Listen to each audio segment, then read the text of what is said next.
What is going on, guys, and welcome to a new episode of Spartan Ownership. In this video, I want to talk about the fact that today I have hit 120 days of no porn or masturbation. A little bit of background. I started off as a kid pretty fucking young. I was one of the first generation, I think I was the first generation to really have access to high-speed internet porn. And everybody back in my neighborhood back in the day when I was 10 years old, 12 years old, was doing it. Everybody had access to it in one way or another. We didn't have iPhones until I hit, I think, 14 years old. But yeah, everybody had access to it and everybody was doing it. The good kids, the bad kids, everybody. So unfortunately that I got caught up in the mix. And ever since I was a kid, basically, I used it, that and masturbation in combination as a way to kind of escape reality, as a way to kind of relieve stress, as a way to kind of help me fall asleep, and things like that. And I definitely struggled with anxiety and depression, anywhere from I don't even know, for a long time, pretty much. Maybe since I was a kid, honestly. Maybe since I was 12 years old, 13 years old. And ever since then, I've definitely gotten better, especially now that I've actually hit the 120 days. But it was just a powerful way for me to escape. In today's society, not many of us, maybe some of you lucky ones are, but not many of us are taught how to use our mind. We're taught how to numb our mind.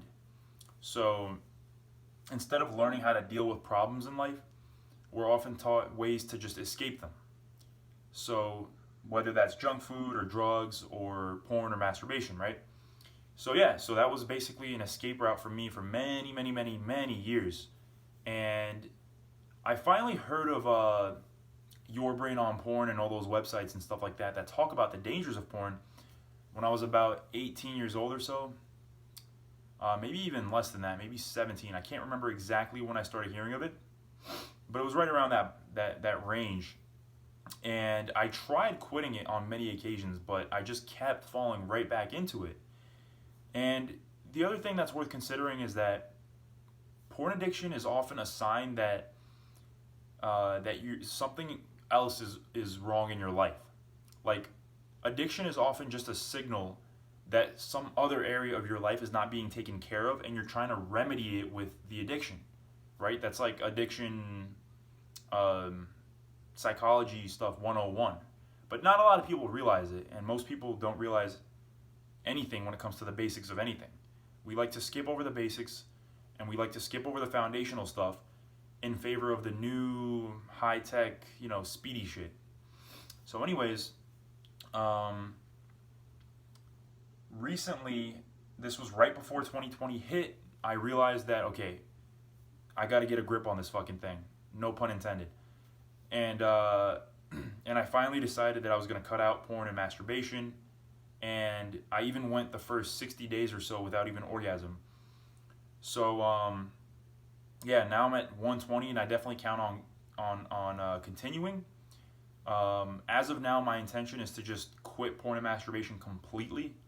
Basically for life, but more short term, I'm trying to hit 180. So we'll see how far I go. But once again, I have every intention to just keep this up because it's been transformative and very, very liberating to finally be more in control of myself than before. So now that I've given you a bit more background, I do want to go a little bit into the effect of porn. There is a lot of evidence to suggest that it causes brain damage to your reward circuitry because of its impact on your dopamine and other neurotransmitters.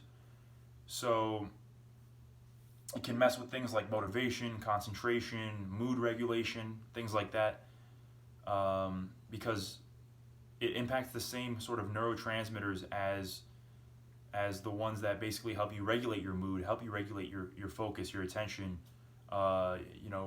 the feeling of reward after having accomplished something. I think it taps into the same reward circuitry as sexual gratification. And here's the other thing too. Porn is different than actual sex because when you're actually having sex with a person, there are other chemicals involved, right? There's like the serotonin from actually touching somebody, the oxytocin from actually touching somebody and being intimate with somebody. There's the psychological factor of actually communicating with somebody. You know, there's all these different things that occur when you're actually having sex with a real person, which basically decreases the negative effects of real sex versus porn abuse.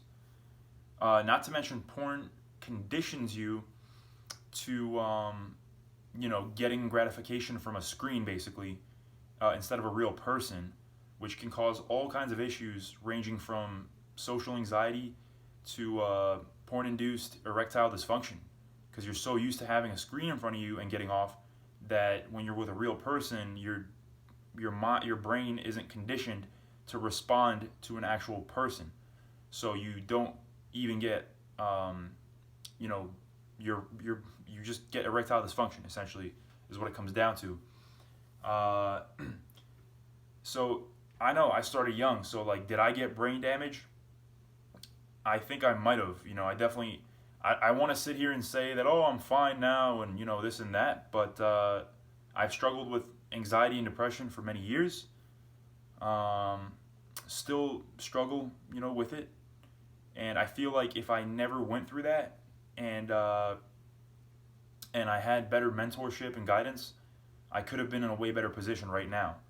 But these are the things that are mostly a waste of time to think about, because you can't take back the past, and ultimately going through that experience and getting myself out of it has been a tremendous experience in teaching me and showing me what I'm capable of.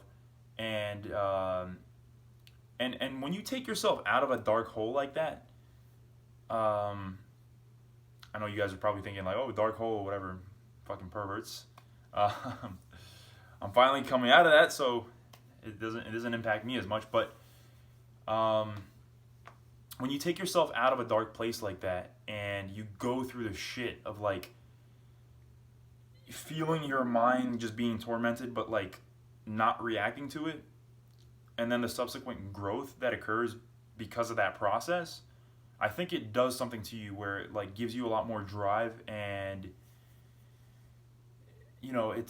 it does have a positive effect that somebody who might not have gone through that may not get that, because like they don't know what they're capable of, right? They don't know that they're capable of being in such a dark place and then coming out of it. Like, there is something liberating about that. That's just my theory. So anyways, the first few weeks were very tough in that I was constantly fantasizing. My mind was constantly going towards like sexual imagery in my mind and stuff, and I was definitely very, very horny, like all the time. And every girl that walked past me in the street was just like, I was like salivating, like in my mind. And it didn't matter if she was like a super hot chick or like a more average chick or whatever. It didn't matter. My mind was just so fixated on the reward that is sex. And that's how it was in the beginning, a lot. Like, especially at night before bed, I'd be laying in bed just fantasizing, and I couldn't stop. And yeah, that was basically the case for like the first few weeks, especially.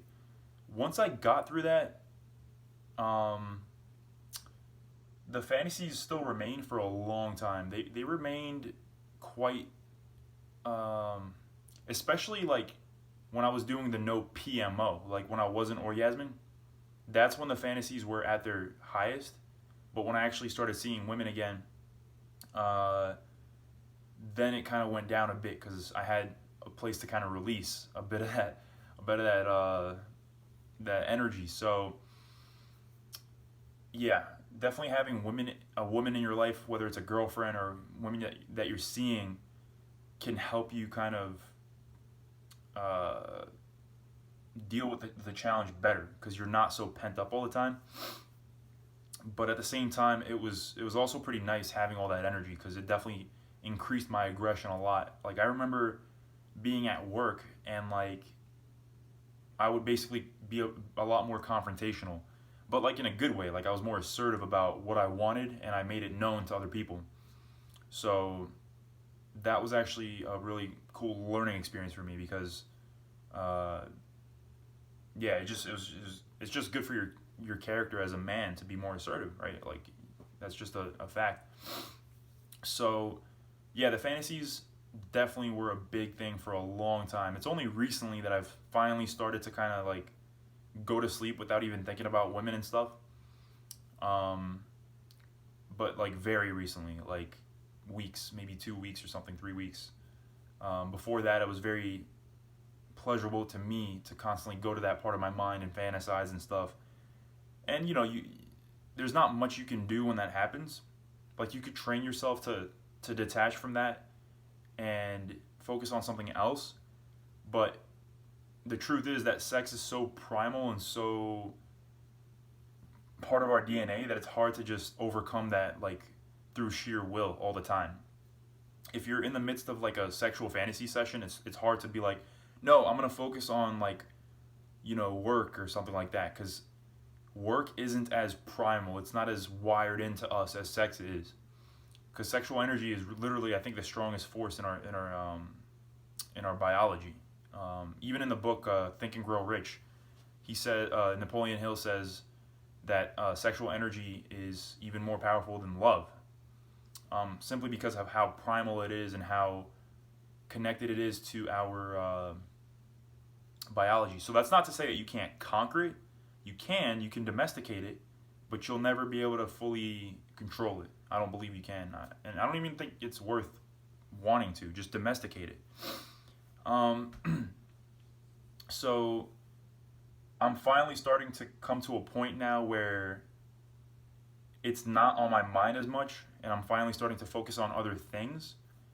But yeah, the other thing that's worth noting is that once again, if you have these addictions, they're often a sign that you're not taking care of some other big issue in your life. So for me, a big part of what I was going through was that I had a lot of failures in my life at that point. I had a lot of ideas that didn't work out properly. I had a lot of insecurities and things like that.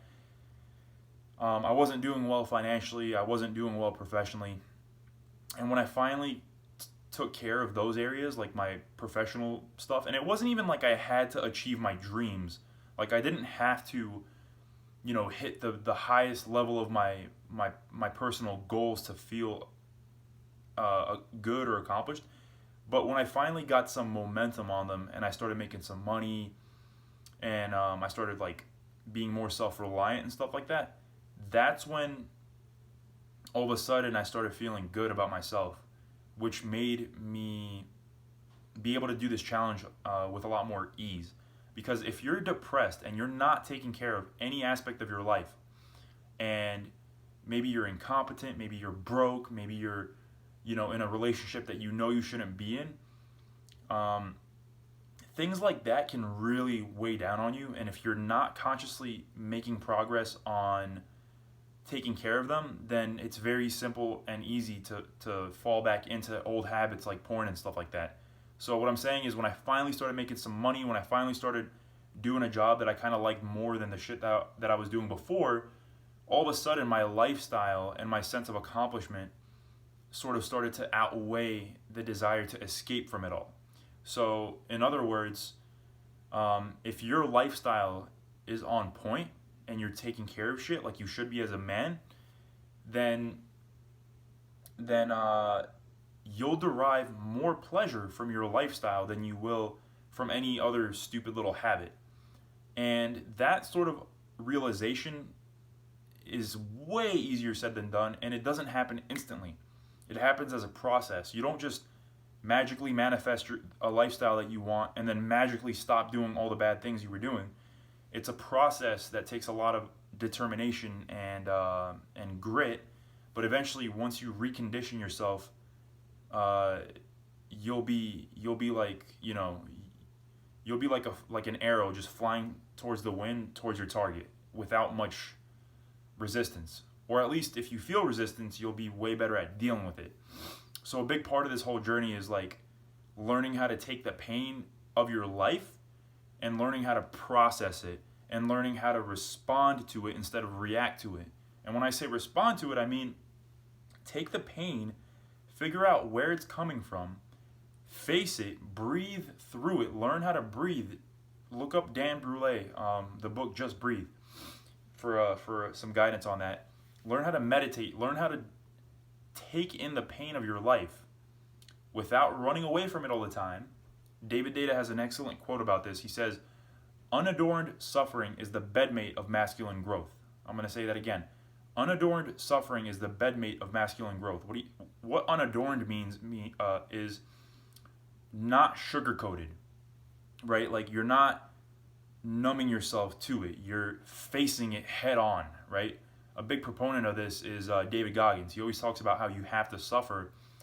And sometimes I don't like the way he puts it, but in the end, first of all, David Goggins isn't the most eloquent person, so he might use language that might not always get the point across, but if you look behind the words, you can see what he's talking about. And what he's saying essentially is that if you want to grow, you have to basically face the pain that is your life and that is who you are.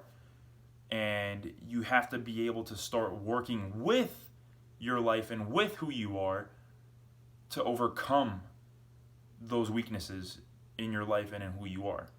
If you just keep running away from it, you're never gonna fucking accomplish it. It's like if your goal is to build a building with a bunch of bricks, you'll never build it by running away from the bricks. You have to touch the fucking bricks. The bricks are hard objects, and those hard objects are a metaphor for your life and who you are. You have to work with the material that is your life and who you are.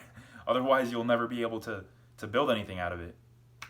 So that's essentially what I started doing. I started working with myself, making money, doing things that I felt were more near and dear to how I wanted to live.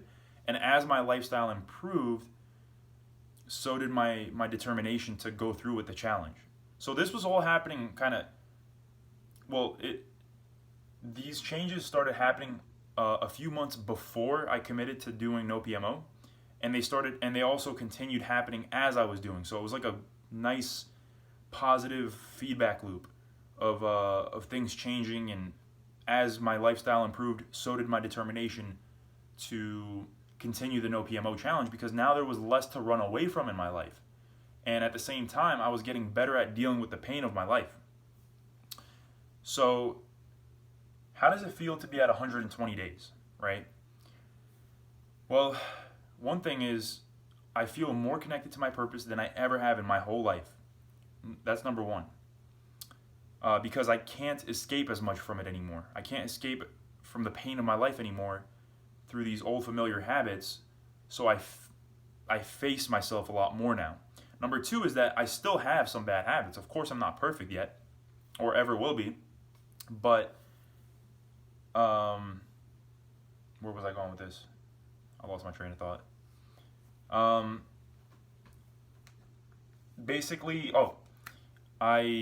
I've developed better habits and better and more positive ways of dealing with stress. They're not perfect either. So, like for instance, if I'm feeling a bit stressed out and stuff, I might eat some junk food, right? I might eat. Nowadays, I'm better with that. But like in the beginning, I would eat some junk food to kind of fill that void. So like maybe I'd have some ice cream or something. I wouldn't go crazy with it by any means. I think I had a handful of episodes where I sort of binged, but I would basically eat like some junk food or something. I didn't drink much at all during this challenge, so that's a positive. But like I would watch a lot of entertainment stuff. 95% of what I watch when I say entertainment is like self-improvement stuff, like podcasts, documentaries, things like that. I played some video games and things like that as well to kind of distract my mind when I was feeling bad. Another big thing I started doing a lot is doing a lot more exercise, like just throughout the day. And I've spoken about this before, but it's just even more part of my personal habits now. Another thing too is spending a lot more time walking outside by myself, and just like being more silent, decreasing noise and stimulation. And a big thing, I should have said this first, was like loving myself more and having more compassion towards myself and realizing that the growth that I seek is going to happen, but it's not going to happen on the timeline that my ego wants it to happen in. So like your ego, if you don't manage it, your ego is going to make you feel like you should have been there already. You should have accomplished all your goals already. You might be 36 years old or 45 years old and you're still struggling with porn or something, and you might have a divorce or whatever, and your ego's like, you're a fucking loser. You should have been, at a certain level by now. I get that same voice at 24 years old. I'm 24. And I still get this voice of like, oh, there's people that are 19 years old that are doing this and that and the other thing. And it's like, comparing yourself to other people and putting ungodly amounts of pressure on yourself while simultaneously not having the habits built up to execute your goals is a very frustrating negative feedback loop. It's a very frustrating downward spiral because you're putting all this pressure on yourself to dig a hole, but you don't have a shovel. So you're just sitting there scraping at the dirt with your fucking nails, and you're not making any progress, or at least the progress you're making is so damn slow that you look back at that part of you that's criticizing you, and you're like, and you have nothing to show for it, and it just sits there and it keeps looking at you with that mean, menacing, judgmental kind of energy, right? So once I finally told that judgmental, criticizing part of myself to calm down a bit and to realize that progress is going to happen, but it's going to happen on a slower timeline than anticipated. Once I kind of got all these different parts of myself to agree that was going to be the case, then all of a sudden the pressure was down, and like I felt like I could work, and I felt like I could work with myself instead of against myself. So I felt more self-love, I felt more self-compassion. I checked in with the pain and the fact that, I did have a lot of fucking issues and a lot of things that weren't good about myself. And, bad things happened to me in the past and stuff like that. And I'm where I need to be because of that, right? And I'm going to get out of it. I take full responsibility for getting out of it. But somebody that goes through these things isn't going to have all the answers and isn't going to instantly just come out of it. It takes time. So self-compassion and self-love is a big thing that I learned to do essentially to myself during this whole process. I feel a lot more concentrated, more focused. I take more and more action towards my goals than ever before. I still struggle with emotional mood swings. I know a lot of people do, regardless of whether or not they had any issues with this, with no PMO and stuff like that. So that's not necessarily abnormal, but at the same time, I feel like, once again, I'm a lot more volatile than I could have been had I not went through that whole issue. So breathing, all these kinds of habits have definitely made a difference. Training physically, eating healthy. A big thing too has been getting a better sleep schedule and actually getting a good amount of sleep every night. That's been huge. But also the way that I interact with women has changed a lot as well. Like now I have a different way of seeing them, because in the past I would escape, through porn and masturbation and stuff like that, which kind of made it easier to not even go out as much or not even meet women as much.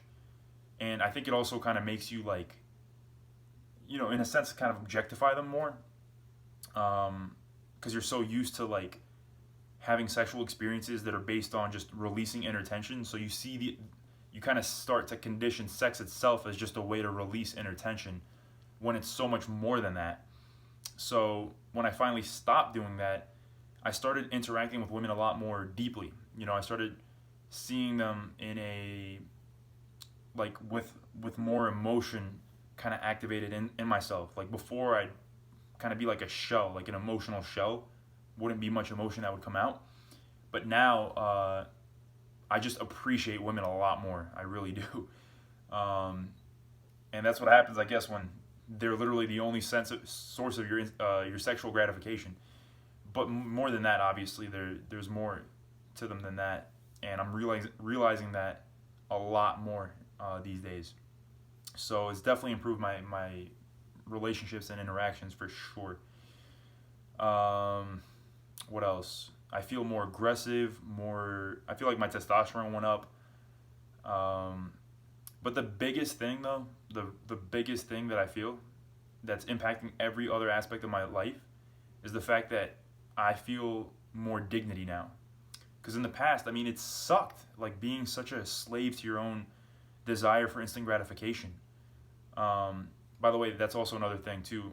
Being able to delay gratification for longer periods of time in favor of a bigger goal, of something that's more aligned with your purpose, is also a big part of this. Because in the past, being addicted to instant gratification made me almost incapable of focusing on like a long-term goal, because I wouldn't get the feedback that I wanted. But now I realize that to get those big things in life, you have to sacrifice. So that's another part of this. But back to what I was saying about dignity. Dignity is basically your sense of like self-worth, your sense of honor but to yourself, right? And when you have a strong sense of dignity, it changes everything, because it changes how you interact with other people, and it changes how you behave with others and with yourself. When you have a low sense of dignity, it's like you're weak, and you're kind of like in a constant state of shame, and like you interact with people with less confidence, and you interact with people and you communicate like less powerfully. And at the same time, this reinforces a weak self-image, which makes you more likely to give in to stupid behaviors, whether it's not working hard towards your goals, whether it's giving into instant gratification and addiction, because you don't have no self-dignity, you have no self-respect, so you keep treating yourself like shit. So this has a lot to do with self-love as well. But once again, when you finally overcome this, you'll start to feel it. It's like a strong sense of who you are now. It's like a sense of honor, because you can look yourself in the mirror and say, hey, I'm living life the way that I know I should be living it. I'm living life in alignment with my deeper values, and I'm actually doing it. I'm not just talking about it, I'm actually doing it. And that realization right there just changes everything about everything. It's so powerful. So your own sense of dignity just goes up tremendously when you conquer this kind of thing. And it changes everything. It really does. So besides that, once again, I definitely plan on continuing. Check out, different resources, Your Brain on Porn, Gold Jacket Luke on YouTube. Check out NoFap.com is a good source to connect with people, and like it's a forum, so you can post stuff and like track your progress. But yeah, I hope this helps. Let me know what you guys think, and check out SpartanOwnership.com. I also do coaching in case you guys need somebody to hold you accountable and maybe guide you through some of these processes. Because I'm telling you, a few years ago, I didn't think this was possible. I thought that was it. Like I was going to be stuck with this, because I tried so many times to stop, and I failed so many times, and I just never gave up, and eventually I hit what I needed to hit.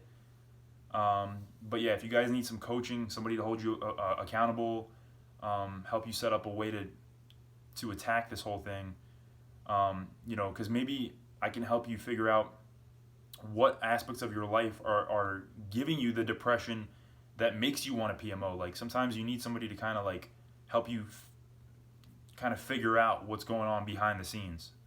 So anyways, check out the SpartanOwnership.com/coaching for that, or just email me at SpartanOwnership@gmail.com. And once again, let me know what you guys think. Like, comment, and share so this video gets more views and fucking more people can be saved. Because otherwise, so many people are going to spend their lives just escaping from reality and never accomplishing what they were meant to accomplish. Peace.